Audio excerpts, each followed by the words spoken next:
એ જ ડૉક્ટરે 10 મિનિટની અંદર એમ કીધું કે યશનું ઓપરેશન માટે અંદર લઈ જવાનો છે. ભાઈ બીજના દિવસે મારા મોટા દીકરાનો એક્સિડન્ટ થયો છે, તો એને અમે સિવિલ હોસ્પિટલ અમદાવાદ લઈ ગયા.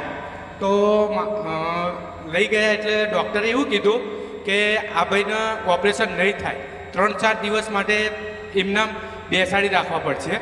તો મેં મારી મિસિસે માતાજીને કુખાર મેરડીમાં, મારી બારેજાવાળી બહુચર મેરડીમાં મેં પ્રાર્થના કરી અને મારી મહાકાળી માં, કુળદેવી માને પ્રાર્થના કરીને કીધું કે હે માં, કે મારી માં તું જ મારો આધાર છે અને તારા લીધે જ અમે મારતોય તું ને જીવાડતોય તું, આ મારા દીકરાને તારે જ ઉગાડવાનો છે.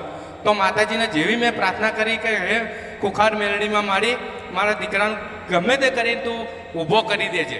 તો 10 મિનિટની અંદર ડૉક્ટરે એવું કીધું હતું કે આનું ઓપરેશન 3-4 દિવસ માટે નહીં થાય, એ જ ડૉક્ટરે 10 મિનિટની અંદર એમ કીધું કે યશનું ઓપરેશન માટે અંદર લઈ જવાનો છે. તો અમે વિચાર કરી ગયા, એ લઈ ગયા, લઈ જવાનું કીધું એને 15 કે 20 મિનિટ થઈ માતાજી. એવું એક વ્યક્તિ, અજાણી વ્યક્તિ અમારી જોડે આવી, જેને હું નથી ઓળખતો, મારી મિસિસ નહીં કે કોઈ ઓળખતું નથી. એ વ્યક્તિ અંદર આવ્યા અને ડૉક્ટર પાસે ગયા અને જે ડૉક્ટરનો એપ્રોન પહેરે, ઓપરેશન માટે એપ્રોન પહેર્યો. તો ડૉક્ટરે પૂછ્યું કે કોણ છો ભાઈ તમે? તો કે હું આ ભાઈનો પરિચય છું, આમને ભાઈનો રિલેટિવ છું અને મારે ઓપરેશન, હું ડૉક્ટર છું ને આમનું ઓપરેશન કરવાનું છે આ ભાઈનું. બરોબર. તો અમે ખુદ વિચાર કરી ગયા કે આ કોણ છે. તો જ્યારે ઓપરેશન થઈ ગયું કે હું એ ભાઈને ઓળખતો નથી, નામ જાણતો નથી. તો મારા દીકરાનું ઓપરેશન 4.5 કલાક ચાલ્યું. આખા પગ આખો ઘૂંટણથી જતો રહેલો. 4.5 કલાક ઓપરેશન ચાલ્યું. બહાર આવીને એ વ્યક્તિ એવું કીધું કે નોર્મલ છે, કશું જ નથી કે. બીજો પરિચય એવો કે એ જ્યારે ડૉક્ટરે અમે પહેલી વાર કીધું કે 7 સળિયા નાખવા પડશે. કેટલા? 7 સળિયા. તો એક સળિયાનો ખર્ચો મિનિમમ 7,000 રૂપિયા થાય. મારા ખીચામાં 1 રૂપિયો કાણી પઈ નથી. જ્યારે 108માં બેસાડ્યા ત્યારે અમે સિવિલમાં ઉતર્યા તો એક અજાણી વ્યક્તિએ, આમ અમારે રિલેટિવ હતા પણ અમે એમની પાસે માગ્યા નથી, તો એમણે સામેથી એમ કીધું કે લે આ 2,000 રૂપિયા રાખો કે. બરોબર. એટલે જે ઓપરેશન કરવા આવ્યા એમને તમે ઓળખતા હતા? ના, અમે નતા ઓળખતા. એમને આઈને શું કીધું? એમણે એવું કીધું કે હું આ ભાઈનો રિલેટિવ છું. ડોક્ટરને એવું કીધું? હા, ડૉક્ટરને એવું કીધું અને આ ભાઈનું ઓપરેશન મારે કરવાનું છે. બરોબર. તો અંદર લઈ ગયા. પછી આયા, જ્યાં સુધી મારા દીકરાને બેડ ના મળ્યો, એનો એક્સરે ના પાડ્યો, બધું કમ્પ્લીટ થયું, ત્યાં સુધી એ અમારી જોડેથી ખસ્યા નહીં. એ વાતને આજે 5મો દિવસ છે, હજુ સુધી એ દવાખાને કે અમારા ખાટલે જોવા નથી મળતા. એ ભાઈ એ જેમને ઓપરેશન કર્યું, આ જેમણે ઓપરેશન કર્યું, એમને જાતે કેટલા 4.5 કલાક ઓપરેશન? 4.5 કલાક ઓપરેશન કર્યું. બીજું કે આપણે ઓપરેશન કરે ને એટલે બ્લડની જરૂર પડે, બરોબર? તો બ્લડની જરૂર પડે તો મારા દીકરાને 2 બોટલ બ્લડ ચડાવ્યું. તો આપણે બ્લડ જમા કરાવીએ ને તો આપણને બ્લડ મળે. તો અમે પછી 3જા દિવસે મને એવું કીધેલું ડૉક્ટરે કે તમારે બ્લડ જમા કરાવવું પડશે. તો હું બ્લડ બેંકમાં ગયો. મેં કહ્યું મારા સાહેબ, મારી બ્લડ જમા કરાવવા માટે હું ગયો અંદર. તો એવું કીધું કે મારે બ્લડ જમા કરાવવું છે, હું મારું બ્લડ આપું.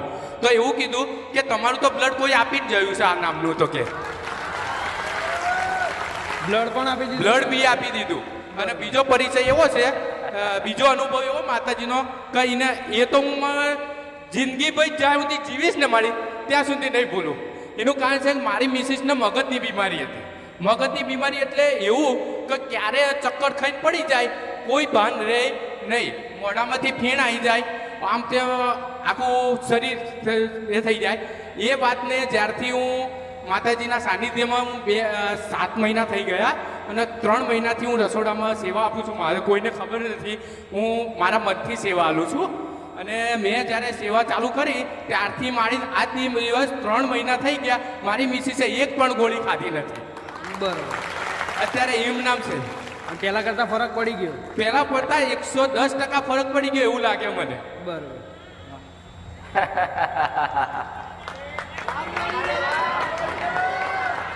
આવા કાળા કળિયુગમાં આવા પરચાકો વાપરે ને તો વિચાર કરે કે હારું આ શક્ય ખરું? એવું થાય ને. ડોક્ટર બની, ડોક્ટરના કપડાં પહેરી આવીને ડાયરેક્ટ તમારું ઓપરેશન કરી આલું. તમારે લોહીની જરૂર છે તો મારું લોહી આલું. આ તારો જ અનુભવ છે. અમારે લોહી હાલવા જો શું કીધું? એમ કીધું કે તમારું બ્લડ તો કોઈ આપી ગયા છે અહીંયા કે તમારે તો અહીંયા બ્લડ જમા કરાઈ ગયા આવીને. ઓપરેશન કરવાનું હતું, કોણ આવ્યું? માં જ આવે મારી બીજું કોણ આવે તો? કેવા રૂપમાં? એ તો કે કોઈ એક પુરુષ હતા હું એમને ઓળખતો નતો અને ડાયરેક્ટ આવીને એવું કીધું કે આ ભાઈનું ઓપરેશન મારે કરવા, હું ડોક્ટર છું કે. ચહેરો જોયો તો પણ ચહેરો એવો હતો કે જ્યારે બી અમારી સામે આવે ને તો એકદમ હસતા જ હોય, હસતો જ ચહેરો એકદમ. ભાઈ મારી જ્યારે સળિયાની વાત કરીને કે સળિયા લેવા જવું પડશે 7,500 રૂપિયા, તો મારી મિસિસ તો રોવા જ માંડી. અમારી બેના આંખમાંથી આંસુ નીકળી ગયા કે એક સળિયાનો ખર્ચો 7,500, એવા 7 સળિયા એટલે અમારે સીધા 30-40 હજાર રૂપિયા થાય. તો પછી એ ભાઈ જે ઓપરેશન કરવા હતા એ આવીને અમને અમારી જોડે આવીને હસવા માંડ્યા, કેમ રોવો તમે? મેં તો ભાઈ હવે અમારી જોડે પૈસા છે નહીં ને આ ઓપરેશન કરવાનું કે આ સળિયા એ તમે શું લે ચિંતા કરો કે સળિયા મળી જશે કે. બરાબર, તો સળિયા મળી જશે. પછી એવું ડૉક્ટરને અમે કીધું કે ડૉક્ટર જે બીજા ડૉક્ટર હતા એમને અમે કીધું કે સાહેબ સળિયાનું શું કે સળિયાની એવું અંદર ઓફિસમાં અંદર અમારા સ્ટોરમાં આવી ગયું કે બધું સ્ટોરમાં આવી ગયું અને